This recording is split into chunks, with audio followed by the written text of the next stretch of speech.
loser. We're seeing Matthew Lillard kill a bunch of kids.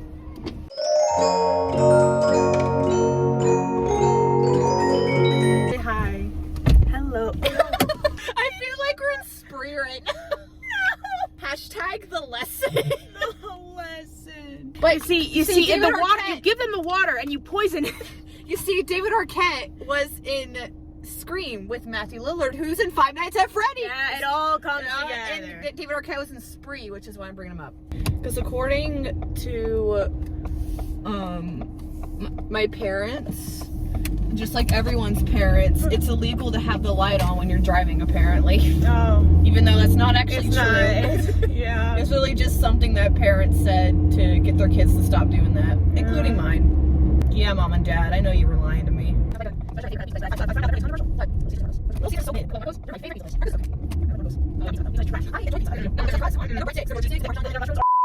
5 Nights at Freddy's. That's where I wanna be. Five Nights at Freddy's. We're here to see the new Five Nights at Freddy's. This is the most recent movie I've ever done on my channel. Oh wow. Yeah, this is the only time I've ever done like a brand new movie. Something that's like within this millennium. That's crazy. You're dressed more 80s than I am. I'm not even dressed 80s right now. I got the FNAF shirt on though. FNAF shirt. Spring Trap. Matthew Lillard. Matthew Lillard. Can't wait to see him. I love how the advertising is like, what are they calling him? The advertising like Steve Raglan. Which people noted like, oh, if you change the letters around, it's like eternal or some kind of. It's like some kind of thing, but it's like one letter off. But it's a little. I made us bracelets too. Freddy Bonnie. It's also like golden Freddy. So we are people who grew up with Five Nights at Freddy's. I was 12 when the games first came out. It was 2014. I was 12. I would have been 9. And I was there from the very start. I remember I got into it like mid to late 2014. I think that's when I got into it. So I remember when they released the trailer for the second Five Nights at Freddy's, and they were like coming 2015, and it came like a month later. Yeah, I still remember being in like it was a health class, and I remember everyone being excited when I just sat down. It's like, guys, did you see the new Living Tombstone song just dropped for FNAF 2? It's been so long. Did you see it? It dropped. I never got into the music though, but I would watch the gameplays all the time. I'd watch the game theories. I was so into the music. I was deep in the fandom. I would go on like Scott Cawthon's website and look up like the screenshots and then like the theories about the turning up the brightness. Yes! Oh my gosh! And then I fell off after the fourth one came out. I think that's kind of when a lot of people were like, well, okay. because they said it was going to be the final chapter, and then Sister Location kept getting postponed and canceled, and then it came back. They pulled a Friday the 13th Part 4 on. They did. Somewhere. I got back into Five Nights at Freddy's when, I think it was kind of like when Security Breach came out and it had like that revival. Yeah. I feel like, and then I watched a video on the lore. And for someone who was completely out of it for years, oh, no. I came back and I was like, what is all this? I thought it was just like... I usually say up to date, but for me it was just like I missed Help Wanted, and all of a sudden that was the key apparently. I stayed up to date on everything else, but I skipped one game, and all of a sudden it's like, oh, you see in Tape Girl, and if you... who is Tape Girl? I don't... Wait, who's Tape Girl? Thing from Help Wanted. I don't. It's Wait, whole what's Help Wanted again? I don't. It's the VR game. Oh, sequel in December. I think it was dropped in December. Sequel to Help Wanted that starts in the Sister Location bunker. We're really hype about it. Oh. Yeah. So then I was like, wait, Skin Suit. What's going on? And then I went for years thinking the Bite of 87 was Golden Freddy. I thought that for years because that's what Five Nights at Freddy's for. Yeah. Was that the Bite of 87? Is that the Bite of 87? Apparently it wasn't. No, apparently it's the Bite of 83. Whatever. So, our bad. Why would he? When you already established the Bite of 87, why would you make another bite and then be like, what do you mean? Why did you think it was 87? That's such a weird number. 83, then 87's the security guard in Security Guard in FNAF 2. FNAF 2. Josh Hutcherson. We are getting the Josh Hutcherson revival that we have been needing for years, especially with the new Hunger Games coming out, even though he's not in it, but because it's a prequel. But so predictions. It's gonna be no Oscar winner, but it's gonna be a fun time. I think it's gonna be fun. Yeah, some interview, the guy, the director said, like, it's very much for the fans, and I see no issue with that. Like, I love Right. Good for that. Like, you're not trying to impress people who aren't. Right. Not every movie needs to be like an Oscar winner. Exactly. The girls who get it, and the girls who don't. If you don't get it, you're obviously not that girl. I know. I saw the Rotten Tomatoes score. It just came out today, as we're filming this, and the critics are not kind, but. Well, we expected that. Well, they need to have taste. That's simple. Like, they just need taste. They haven't gotten Honestly, it yet. did we really expect the Five Nights at Freddy's movie to get good reviews? The girls who get it. The girls who don't. I mean, I'm one of those people that pays more attention to the audience score anye, because I feel like that's the one that what really matters. Yeah. Even though I'm bagging on the critics, and yet here I am, whole YouTube channel dedicated to talk. But I don't know. I became the very thing you swore to destroy. But I'm a movie enjoyer though. Based movie enjoyer. Bro, like Teen Wolf is unironically one of my favorite movies, okay? So we all true. know I don't have the best taste, according to Ginger Snaps. So Ginger Snaps is legitimately good. I don't want to hear it. Are you just against Canada? Not like as a concept. As a concept, you think Canada doesn't exist or something? No! I'm sure they're real. Allegedly. Now, I know Matt Pat and like Mark Blair aren't in it or so, whatever. They say. They're probably right, because Matthew Patch specifically, like, he has a very busy schedule around that shooting time of when they were shooting the movie. So yeah, likely not gonna happen. But at least I'm holding out hope for a sequel. Because I would love for... I have a feeling, because like I don't know how much of the lore they're gonna go into. I don't know, because I think it's gonna be probably just like a bunch of different. Yeah, I think it's gonna be its own thing, which it should be. My like going theory right now is that it's mainly mainly FNAF 1, with a big element from 3, Springtrap, right? And with little bits and pieces from the rest sprinkled in there, like the Vanessa character. Right, she's from Security Breach, right? Yeah, but now she's like a cop who's like a still blonde hair. Like, we know she's like a Vanessa-ish character. I think they might include elements of 4 if they talk about like they go back trauma to the past or whatever. Yeah, you got that. So like they'll sprinkle in little bits and pieces, and it'll be like FNAF 1 centric with Springtrap. Right. Do you think they'll do anything from Sister Location? Like, I don't know how they would. I think that'll be a whole different can of worms that the audience is going to be ready to accept. Yeah. They can save that for a sequel or out of the 3 out of the trilogy, but I feel like throwing Sister Location at the audience as well, and we're already telling them like, okay, William Afton, haunted, he killed kids, they haunt the animatronics, there's 4 of them. There's Mike, and he has a backstory, and also there's Vanessa and the kid. Like, it's just throwing all this stuff at him. Like, they can't take Sister Location 2. I can barely take Sister Location. That's when like a skin suit. Come on. I can see animatronics haunted by children. I can accept, but a walking skin suit? Are you kidding me? I'm also very excited. Mary Stuart Masterson is in this movie. She was Watts in Some Kind of Wonderful, which is one of my all-time favorite movies. I talked about it on this channel, by the way. Do you want to go watch it? They've kept her character in the dark. I don't even think she's in any of the promotional stuff. I think all she's labeled, isn't she just like the villain, like female villain? Like female villain, and now she's being labeled as like Aunt Jane. They're keeping it very vague. Very, yeah. One thing I don't know if they're going to include it. What time 2 is it, things by the basically. way? I try to keep an eye on time too, so we're not like. Turn on 34. Oh, we'll wrap it up. We'll be quick. Yeah, we got 10 minutes. So we gotta go. So 2 things because 2 scenes basically that I was wondering. I don't know if they're going to include, which was the spring lock scene. And the bite of 87, or bite of 83, but the bite and the spring lock scene. That's what I'm hyped for. I'm hyped for. People better be cheering during the spring lock scene if there is one. If the bite, because I had a game theory. Back when they first showed Springtrap, I was thinking a scene that could work is maybe Mike faces off against Springtrap while it's still just living Afton in the suit. And then the way he ends up getting defeated is that the spring locks happen there. And that's what leads to him haunting it later down the line. That's my theory. That'd be a good sequel and setup. If that because I feel like that'd be a good scene. And if that happens, I called it. Put that on the record. I called it. But you really gotta get. I'm not trying to rush you, but we really gotta get. The bite, I'm not sure if it's gonna happen, but if it does, I need everybody in the theater to yell, "Was that the bite of 87?" So, I will. So true. All right, let's go. We are post FNAF movie. I have some thoughts, but it was good overall. I thought it was good. What do you think, Cameron? What? Just because I didn't think it was perfect, it doesn't mean... I'm not saying it was perfect. You literally said 10 out of 10. Yeah. In my heart. I loved it and it brought me immense joy. I was tee-heeing. Now we were both I getting was really high. I was hand flapping. I was so overjoyed and enjoying it.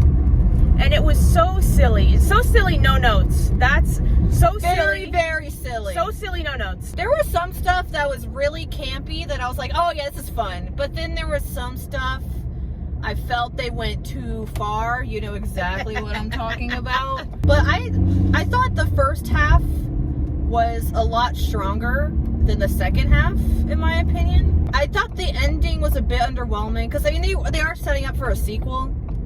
And I do get that because they already like signed a contract or something. I still liked it. I know it sounds like I didn't like it.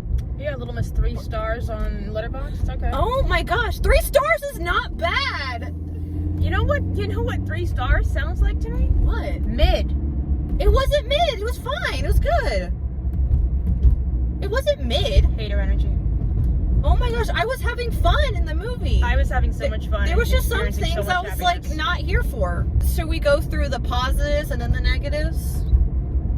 No, you always start with the bad news. That is true. Okay. Negatives. I thought there was some stuff. I know obviously Five Nights at Freddy's is it's a very goofy franchise, obviously, but there was some stuff they went just too far. So there's a scene in this movie where the animatronics work together to create a fort. Not only that, the scene ends with them all laid down on the floor and looking like, I was sitting next to, okay, obviously we're sitting next to each other. I was sitting next to Kamron going, they're not doing this. They are not gonna do this. Oh my god. We're parked. You can see us now. The first, like, indicator that they were gonna do this, when she was like, they're my friends, I was like, please. You looked miserable. The second it was like, oh, they were tickling me, haha, and you're just like, you just look like the light disappeared from my eyes. I watched the hope was leaving. I was like, they're not devastated. They're not doing like, this. No. And how Mike right after that was like, this is a joke, right? So like, that's you. That's you. Like, that's literally me. you. Like, another issue I had with this movie, I felt like it spent too much time setting up for a sequel to like, and like, you know what I mean? Instead of focusing on like the plot for this movie, it was focusing too much on sequel. But I mean, don't get me wrong. I didn't really get any of that until the end. It was definitely the end. I mean, that's why I say the first half is a lot stronger than the second half. Because the first half is just establishing like this movie. And then the second half, it definitely leaned more into, there's going to be a sequel in the future. I didn't get that until like the last like 20 minutes. Like until Springtrap showed up, didn't get any of that. I felt like all the sequel stuff happened. Like Springtrap shows up, and then it's true. And then it's I always come back. Oh, William Afton's my father, and the kids in the like the second Springtrap shows up, then it's like, oh, a sequel. But like before that, I didn't get any of that. It just felt very like. That is true. It wasn't like the entire second half. But I mean, the ending really does like matter in a movie, I feel like, because it's like the last impression or whatever. But and that, I feel like it's a lot. It's very similar to Across the Spider-Verse in that way. Yeah, and that love the movie. Mm-hmm. It's just in those last bits, you're like, oh, sequel time. But actually, no. I will give FNAF this. I'll give it 1 point over Across the Spider-Verse in that it actually had a resolution. That's true. Instead of Across the Spider-Verse just being like, the resolution's the next movie. Where this one actually, it teased a sequel, and it actually had a resolution by itself. All that Pepsi I drink, it's like, ugh. All that. That almost $8 cup of Pepsi. $8. But the moment he said $8 or whatever, I didn't want to be like, never mind, because he already poured it. He already poured it, so I was like, okay. I'm not even a huge fan of Pepsi, but of all the Pepsi products that they have, I'm like, I'll take that. A lot of movies do this, and this is no exception. It was a character purposely not telling another character important information just to like create That's just conflict. a movie thing. I'm like, I was just, because, so spoiler alert, Vanessa, it turns out she's William Afton's. We don't know about Michael Afton yet. William Afton's daughter, which that'll be a part of the positives though, but especially how the him like stopping at Schmidt and then kind of like getting all edgy at the beginning let a lot of people think like, oh, they're going to go do the Michael Afton thing, but then it's like, oh, the switcheroo. I mean, even if you aren't a Five Nights at Freddy's fan and you go into this movie not knowing anything, it's so freaking obvious he's gonna be the villain. And they didn't even try to hide it. There's like no other character that could be the villain. The whole like she purposely left out information, and then like he's just like, why wouldn't you tell me? Why didn't you tell me? And she's like, you wouldn't understand. I'm like, they do this in so many movies to create conflict, and I hate it. Yeah, but in her defense, how would you feel about someone? They're like, oh, by the way, a serial killer that killed your little brother when you were a child. Yeah, he's my dad, and I helped him cover up murders. So that is true. Yeah, I didn't think about that. Sit with that, and also still listen to me and take my advice, because she's trying to help him in my own way. That was that little line. I was like, in my own way. Shut up, Vanessa. Like, stop. I will give her that. If you want this guy to listen to you, do not tell him that your father is his little brother's killer, and also you help him cover up other murders of kids. I get that is true. I didn't think about that. That makes sense to withhold. How'd you not think of that? I don't know, but like, that's why you gotta listen to me. No sound. That's what you sound like when you get scooped. Yeah. They didn't have scooping, but they have their own kind of. Yeah, that's true. That was really neat. It was just like certain plot issues that I had issues with, like just certain like writing issues, but other than that, I still thought it was good. It was a fun time. It was really fun. Let me pull an Avery and engage hater mode. I'm not a hater. I even said I liked it. I even said I liked it. You're just giving hater energy right now. Psychic child trope, not a fan. Just not a fan of anything.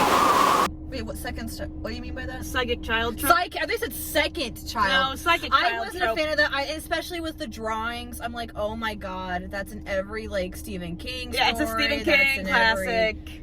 I'm like, it's on the Stephen King bingo card. Yeah, also not a fan of that trope, and I wasn't a fan of it here either, because they really explain, like, I guess their explanation was, oh, the animatronics ghosts. told her, it's like, because the ghosts. But it was kind of Also, with the moments like the fort, and they're my friends, and none of the whole fort sequence, the montage. I was fighting for my life. I was fighting for my life. I was sitting dying because the montage. It was like because there was a part of my brain that was like, this is so stupid and I do not like it, and then another part of my brain is like, this is so stupid, I can't stop laughing. What on earth am I watching? That is true. It was like an almost so bad it's good. Where it was like it because there's different kinds of bad. There's bad where I was like, I was like, okay, here, this movie. Like, that was, because the psychic child trope for me, it's that kind of bad. Mm-hmm. But the fort montage, that was the kind of bad where I'm like, this is the worst. This is the worst scene in the movie. This is trash. And I say with the biggest smile on my face. I was laughing. At least I was having fun. I was laughing / fighting for my life. Exactly, too. I was like, because like at least I was literally sitting there going, oh my god, they're not doing friends this. Never abandon friends. They're not doing this. Because I will forgive a movie if it is bad, but it still manages to keep a smile on my face. Mm-hmm. The psychic child trope did not do that, but the fort montage did not wipe the smile from my face. It made me laugh because of how stupid it was. And I am willing to forgive it for that, because at least it didn't lose my interest, and it didn't make me like it didn't make me dislike the movie. Like, I just, like, sure, it was the thing that I didn't enjoy that, but I didn't like it, but I enjoyed it. I mean, I was scared that they were going, I mean, to be fair, they are supposed to be children. Little Miss didn't realize that when I put, it's like, well, I mean, they are the spirits of children, so you're like, oh. I mean, yeah, that is true. Yeah, that is true, but it was still like, they're not actually Bonnie, Chica, and they are children. I know, but it was still like, just watching it, I was like laughing, but I was like, oh my god. And like another thing, I was just really scared that the rest of the movie was going to be kind of like that. And I was like, oh god, please no. But then luckily, they were just being silly. Luckily, that was like the only time it like really happened. They just wanted to be a little silly. So I mean, like, that was the only, I was like, okay, at least that was it. Also, this movie, not enough Matthew Lillard. Not nearly enough. 2 scenes? Come on! I need more of him in every film I watch.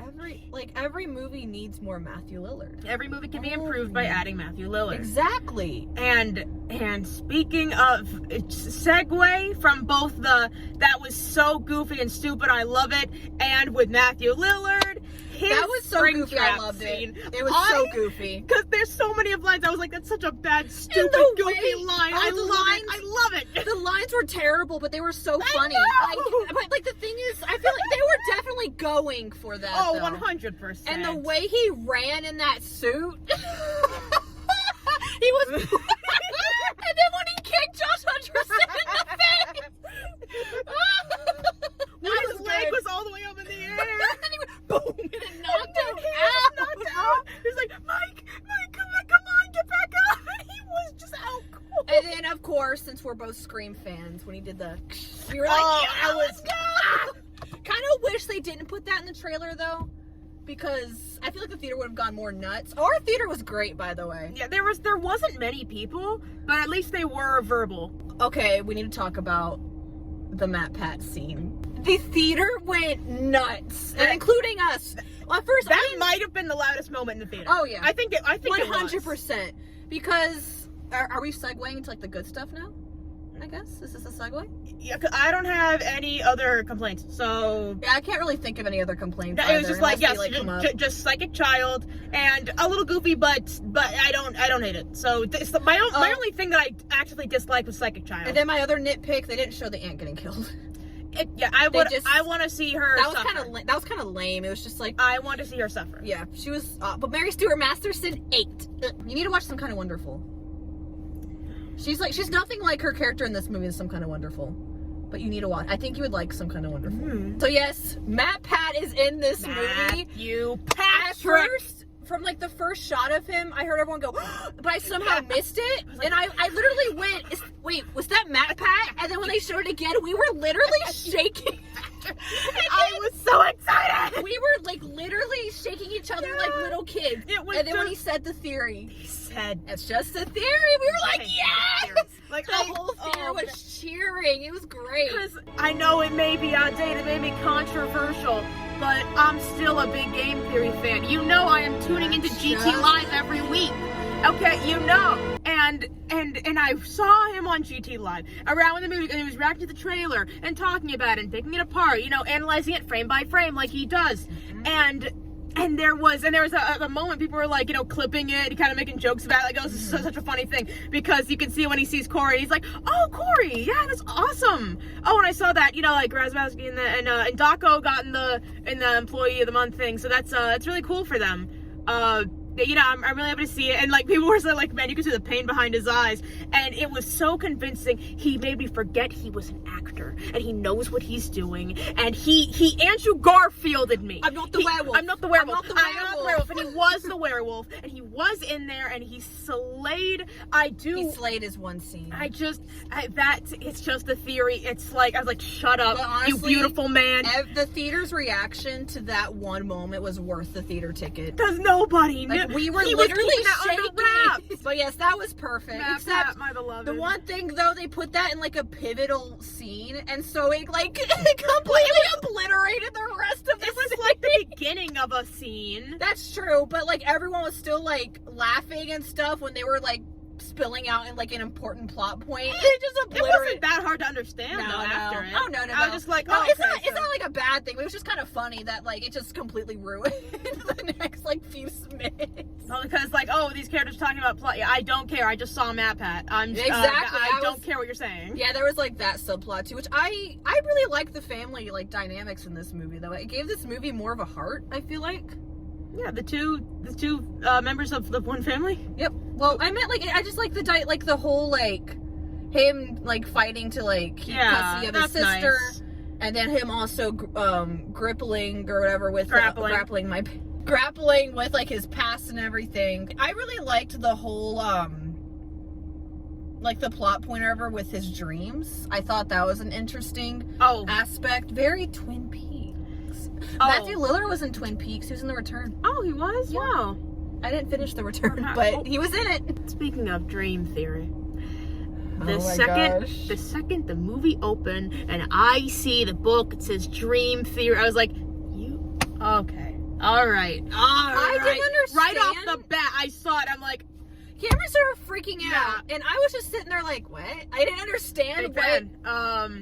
But I even said I don't know how you don't know dream theory. I don't remember that. I do not remember that at all. All right. Don't remember. So let me educate y'all. So it's I like the way, because the dream theory is basically, you know, obviously it was the mostly people have pretty much decided it was probably canon for the first 4 games before Scott was like, oh wait, people don't like it was all a dream ending, so I'm gonna add more names and change it, and that's not a thing anymore. But a lot of people believe it, like that's definitely what he was going for with the first 4 games, and he changed it because people weren't going to like that. That was what's in the box. Yeah, you had to explain that to me. I was like, I did not remember. Yeah, that at all. and so they start off the movie and they get that book. It says dream theory, like, oh, and then they're looking at it, and he's like, yeah, this sounds ridiculous. And then Mike goes, yeah, well, some people believe it. Like, okay, all right. But like once you explain that to me, I'm like, okay, that's really funny. That's funny. really funny. Like I thought they were just referencing like games theory. Just I don't know. Dream theory. The acting was great. I thought. The acting was Splendid. great. Like I said, Matthew Lillard slayed his 2 scenes. He was so hokey, but like he was having a blast. He's like, so Matthew Lillard. I love Matthew. He's Lillard so Lillard. Much. He's very Lillard in this movie. He said the thing. He said the thing. When he went, I always come back. We were like, yeah, yeah, baby. That's what I'm waiting for. That's what it's all about. Woo! Everyone's talking about Matthew Lillard, which don't get me wrong, but Josh Hutcherson was great. Like, why in the world was this like one of his best performances in a Five Nights at Freddy's movie? Are you serious? He brought everything. He was fantastic. He really brought everything to the table. And, you know, the whole thing, like you said, with the dynamic with his sister, with the dream sequences, it was just fun to watch. Seeing him just beat that guy up in the fountain. Yes! I did not expect that to be in the openings. I remember when they leaked the video from the set, like a year ago, of them filming that. No, that shot was in the trailer. Oh, yeah, and that too. But I meant, like, when they leaked it, I thought it was going to be, like, towards, like, the climax of the movie. I was not expecting that to be in the very beginning. I thought it was going to be a flashback of something. Or something, yeah. Yeah. I was not expecting it to be. I do like how they used it, and the way that they're, like he sees a guy grab a kid and then walk off, and then he chases, and it's like hinting at like, oh, it's trauma, seeing his brother get taken, and how he immediately like snaps on that. That was love that. That was a great way to explain. Fantastic. Like it was just show don't tell. Yes. It was great. It was great. What about Vanessa? I thought she was really good. Like, I mean, she like didn't have like a ton to do other than like, you know, like give exposition. Give exposition and be vague, yeah. And be cryptic, but She was still really good. I remember she was in Once Upon a Time, her actor. She was Princess Anna. That's when the show, not her fault though, that's when the show got like really bad. But I've seen scenes of Elsa in that and they don't look good. Once Upon a Time, fantastic first season, and then it just slowly went downhill. It fell off. Like, it slowly went downhill from there. Oh yeah, I brought this up earlier, and I said I was going to save it for the good stuff.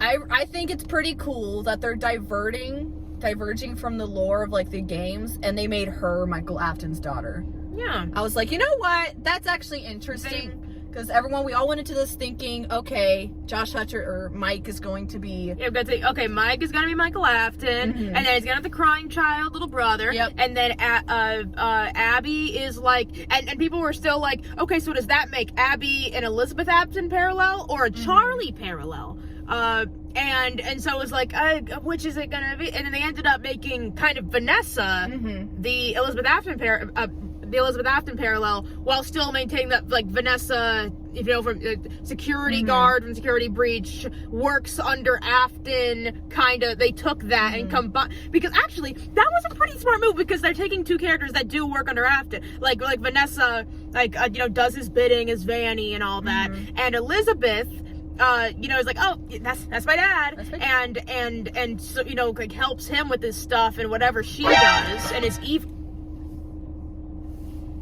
Oh my god, I thought someone was tapping on the window. No, I moved my leather boot. Oh. How? My bad. Jump scare. No, you kept getting jumped by a balloon boy every single time. And I just sat there like this. It did not get me, and then Kamron every time. And I was like, what? I wasn't expecting it. But it was funny though, and like every time they were like, ugh, and like they turned him around. Like, that's so real. But yeah, they took Vanessa, who works under Afton as Vanny, doing his bidding and stuff, and also Elizabeth Afton, who's kind of on who's unlike the other animatronics who are like, he killed us, we're gonna get him. Elizabeth Afton, like, works for him, is not against him per se. Is like it's sort of, they're not enemies. And I think that, like, taking those two characters, where you think, like, oh, they have nothing in common. It's like, oh, actually, they have a very specific thing in common that not a lot of other characters have. So it's interesting to see that, like, take that thing and merge them together to both be like, yep, she's working for Afton, and take the Vanessa, like, character and apply the the Afton daughter thing and combine that.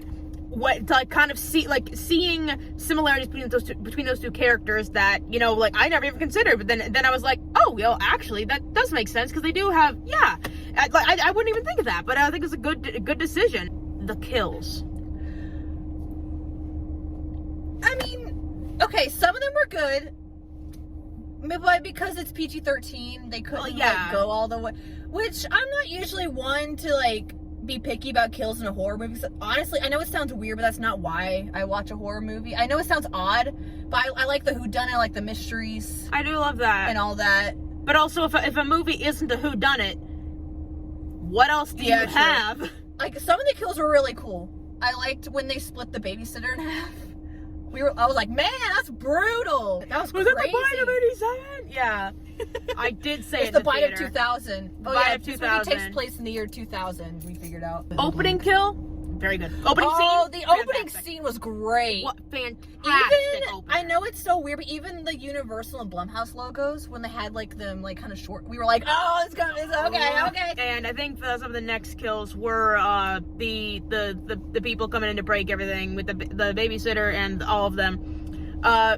I was also very good, because I was gonna see, like, okay, so what else, like, how... The tension in that scene was really good, too. Yeah, like, I was waiting to see... Like, all the build-up and everything. I was waiting to see how things were gonna happen, because it's like, when the second these four nobody characters show up, I'm like, oh, okay, so, like, how are we gonna see them die? Let's go. Is the way to, like, just to show off, like... Yeah, and I was expecting, like, so how to quote Matt Mercer, how do you want to do this? Oh, now I remember what I was gonna say.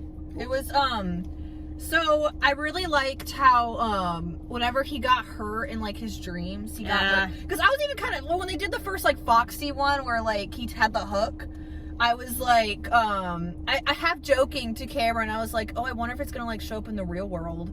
And And it did. Yeah, I was like, oh, cool. Yeah, because afterwards when he woke up, it showed like Foxy in the doorway and him having, because that means like Foxy came and attacked him in his sleep, and then he interpreted it in his dream as the kid like slashing his arm, and he's like, oh wow, very Nightmare on Elm Street. And I liked that. Love that. And how they actually gave a reason for why, because I was afraid they weren't going to do that, but then it's like, oh nope, because it's them attacking him in his sleep, and it's like that. That scare got you too.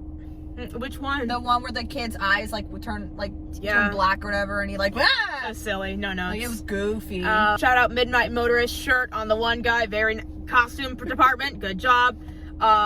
With the cupcake. I also liked the opening credits too. Were cool. They had like the mini games. Yeah, they had the. I was like, okay, oh man, that was great. The overall look of this movie is really good. It looks fantastic. Like the overall look. The set design of the pizzeria is beautiful. Oh my gosh, so it really makes it feel alive. It feels so alive. Glass. Oh, they put everything.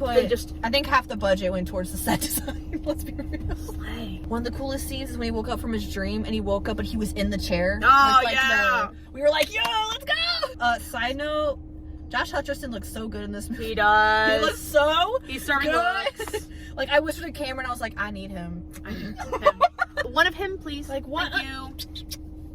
So, Josh. You're doing great, sweetie. Josh, if you're single, even though it's kind of weird because I was like 10 when Hunger Games came out. I didn't watch the Hunger Games, Josh. I was the biggest Hunger Games fan. Still a big fan of Hunger Games. I knew him from Bridge to Terabithia. That movie is so freaking sad. Oh my gosh. Yeah. I knew Josh Hutcherson before Hunger Games. I remember I was like, oh, it's because I was like, oh, it's that one guy who's like in a bunch of stuff. Yeah. Because he was in a lot when he was a kid. But Bridge to Terabithia, traumatizing. Traumatizing movie. Like, that was also one of his best performances too. Mary Stuart Masterson was really good. Stuart Masterson, I hated her she character was the every worst, time. But she ate up her scenes. It was so. She played it perfectly. Mm-hmm. The little. She did such a good job. When you come back, we're going to have more like a bigger conversation and the lawyer about that. Oh, Doug! Shout out to Doug, the so lawyer. Every time I just cut back to him, like he just. Like, it was like it was Doug jump scare every time, and I was holding back laughter. Oh, Doug, my beloved. I really do hope that they make more sequels, which I guarantee they will. Of course. I think they've already, like, pretty much announced that they are, because, like, with the contracts. Yeah. Unfortunately, though, with the SAG strikes going on right now, who knows when they're even going to be able to start filming, but hopefully that will get resolved soon, and the actors will get paid fairly and all that. No AI! Oh my gosh. Money, please. Money, please. Studios be like, overall, this movie was good, I feel like. It was really good. And it was a fun theater experience, except they kept turning the freaking AC on in the theater, and it was making me cold. And the AC was also loud, so, you're just like, what? With the movie? Huh? I'm like, what? We also had a pure experience because we met a group of people after the movie, and we all talked for like an hour. Yeah. Never met any of them, and then we all met and we talked for like an hour after the movie. We talked for so long that the other screening of Five Nights at Freddy's, the 9:30s, we caught the 8:45. The 9:30 screening, we're literally letting out, and we were like, oh, we gotta go, and we ended up getting each other's like contact information, so like that was very cute. Wholesome. That was very wholesome. They even joked and said the things that child murder brings people together. Child murder, it brings people together, you know? I really like the way they utilized the one song that I can't think of the name, even though I'm like the biggest 80s fan, I cannot think of the name of the song, where it's like, dude, you know that you want me. Every time he starts, I was shocked by the lack of Toreador March in the actual movie. Shocked, cause it's public domain and it's featured. That's Toreador March, and it's featured heavily in the trailers, and it's public domain, so it's not like they need to pay money. They just didn't use it. I was like surprised. Nitpick. Yeah, I don't know. I expected it to be there, like more of a motif throughout the. Yeah, maybe, but and shout out Kellen Goff, who got to voice the dum dum dum dum dum dum being on. Love And that. I thought the credits were cool when it had the mini games or whatever. The credits are spelling. nice. I'm still thinking about Matthew Lillard and his whole like Springtrap, and I love The way he filter. ran was so funny. I love the voice filter effect. I love a robotic voice filter. Before he took off the thing, I was like, that is so Matthew Lillard. The way he my said gosh. his lines, I could see his face. I'll be right back. I'll be right back. And the way he said his lines, how goofy they were. The like, I got to kill your brother and now I have to kill you. It's like, that's such I was like, that's such a goofy nothing burger line. I can't even hate it because can't. it's so stupid. It's funny. Coming out of anybody else's mouth, I would have hated it. But somehow the Matthew Lillard effect kicked in. And it just made it special, you know? Ladies and gentlemen, him. And by the way, I called it. I called the Springlock scene. I called it word for word, bar for bar. I said, I run the tape back. A scene that could work is like, you know, like maybe like Mike faces off against Springtrap while it's still just living Afton in the suit. The way he ends up getting defeated is that the Springlocks happen there. And that's what leads to him like haunting it later down the line. And I was right. I was right on the money. I liked the Springlock. I was like, that's really cool that they're doing it. I thought it could have been a little better. But because of the PG-13, they couldn't. Tragedy. But I guess the PG-13 was intentional, though.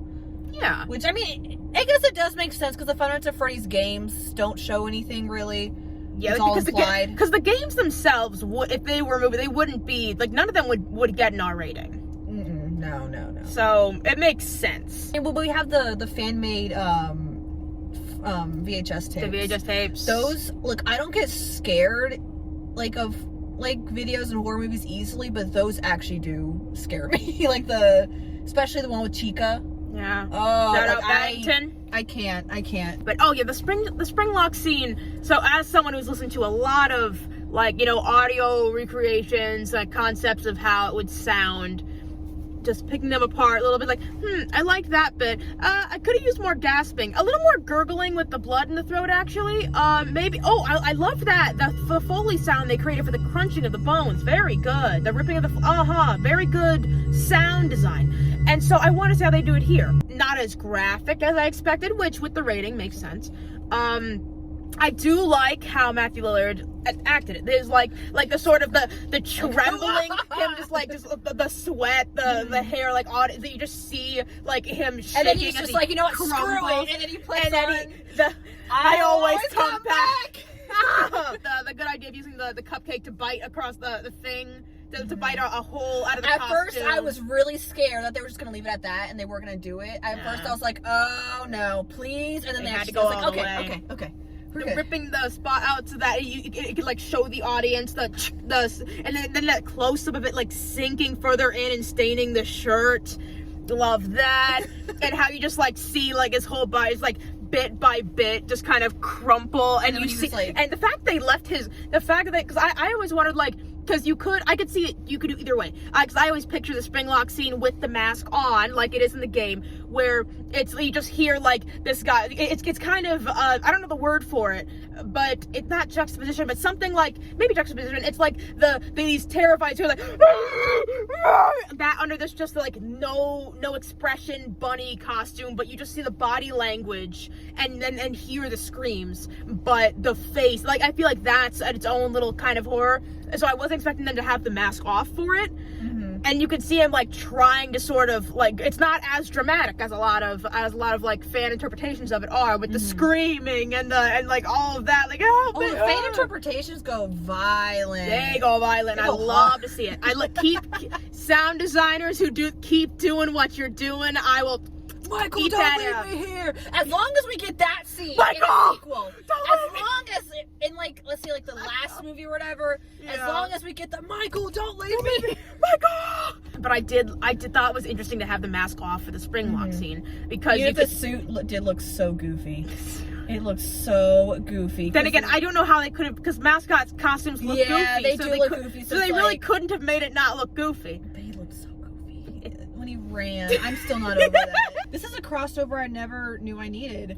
Peter Malark and Stu from Scream. And Stu. Or Shaggy. Shaggy! Like Scoob! I'm being spring-locked! Like Scoob! There's a lot of moisture in this suit! I'm surprised no one did that in the theater. After the movie, we were joking that since they're technically Muppets, because they're made by the Jim Henson Company, I was doing...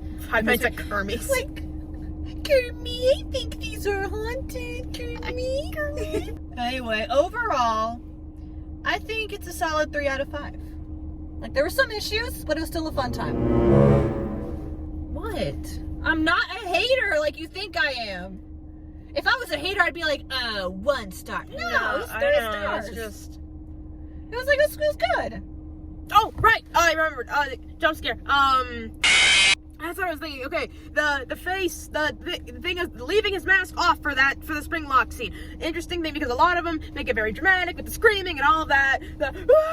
With the mask on, but having it off and having it not be as like, you know, the blood curdling screams and all of that. Instead, he tried to like sort of grin and bear, like he was almost stoic with it. The way he like took every hit, like he was just kind of accepting defeat. And then when he finally was like, and so instead of like a dying a slow and painful death, oh no, everything's crumbling around me. It's like in that moment where he was telling him like, I created you. I love that line, by the way. They're like, I created you, and then they all gang up on him, and how like it's sort of like he's accepted his fate, and now he's like, but it's not an accepting my fate, as in like it's like whatever, I give up. He's like all right, okay, fine. I always come back. Like he took it in his stride, you know? In the sequels, they do utilize Matthew Lillard more. Granted, to be fair, I don't know what other scenes he could have been in this movie. Yeah. But I just wish there was more. But we are going to see him more because, you know, he does always come back. He always comes back. But I did really... The power of Matthew Lillard. I found that change in... that change, like, how dramatic... The change in his death, how it's usually interpreted, and how they put in the movie was very different. And actually a very welcome change. I thought it was interesting, and it still worked. And that I think... I don't know if this was an homage or not, but to see him, like, getting... Foxy dragging him away by the hook around the neck, fantastic. But that him like kind of twitching, you know, in pain as that was from the FNAF 3 trailer. Yeah, it's that. I'm pretty sure that was a little wink, wink, nudge, nudge. I like that. And then when he did my fan heart and the thing of him in the kitchen just kind of like twitching and reaching out towards the Golden Freddy kid and him just closing the door on him. Oh, the one you should not have killed. Love it. It's almost 1 o'clock in the morning. I know. Were we chilling? But overall, good time. I loved it. I was ecstatic the whole time. For me, it's like, I don't, like, what wasn't that good of a movie? I don't care. It put a smile on my face. It was, like, one of my favorite movie-going experiences in a long time. And it was fun. And we had, the fact that we had such a good crowd, too. Exactly. And I still had fun, even when I drank that Big Pepsi. And I, like, halfway through the movie, I had to pee really bad, but I wasn't about to get up, so I just held it the whole time. And I was like squirming in my seat. Happens like every time I go to the movies. Almost every time. I'm like having to run to the bathroom afterwards. I'd probably give it a 4 out of 5. And that's not even just because like, oh well, the 1 star is not there because of these reasons. It's more just like the 1 star is just me admitting I know it's not perfect. In my heart would give it a 5 star. And my brain is saying, you can't do that. Your critic brain. And so I will give it 4 out of 5 just because at the end of the day, it made my heart happy. And that's really all I could ask for from this movie that we have waited for 9 years. No, seriously, because I remember when they first announced it, I think like Warner Brothers had a hold of it at first, I think. I even told Kamron, like, we were the same age as, we could have been young enough to play like one of the kids in this movie. Yeah. I mean, okay, maybe a little bit. Maybe we were a little bit older, but still, like, we were little when, like, we were 12. But yeah, I finally got it. And this casting, I never would have thought. When they first announced the casting, I laughed, not because I was like, oh, I can't see that at all. It was just like the most like random thing to me at first. But then it's like, Matt, that makes perfect sense though. Like you just never would have thought. And then the casting was great. Yeah, I like the corniness and cheesiness. I love what Matthew. I like the corniness for the most part, other than the whole freaking fort thing. I mean, to be fair, I was laughing at it, but then at the same time, I was like, oh, like, I was like, oh, they're not doing this. I think I was just mostly just scared that they were going to keep doing that. But Matthew Lillard's corny notes just put a smile on it. I love to see it. His lines were so, like, a bunch of his lines at the end were so stupid, but I just couldn't, I can't find it in myself to hate it. I can't. What's the moral of this story? Friends never abandon friends. Friends never abandon friends. Let's go. Former RAs never abandon their recipes. Anyway, thank you guys for watching this little review. This is kind of new for me because I never review like new movies. So yeah, this is new for me. He saw it with me. I forgot my Winnie the Pooh stuffed animal. I was gonna bring them. A little fella. Where are my Care Bears? But anyway, I'll be back to my regular scheduling. I'm tired. Programming for my vintage content. But I guess this has an 80s vibe to it, though. So anyway,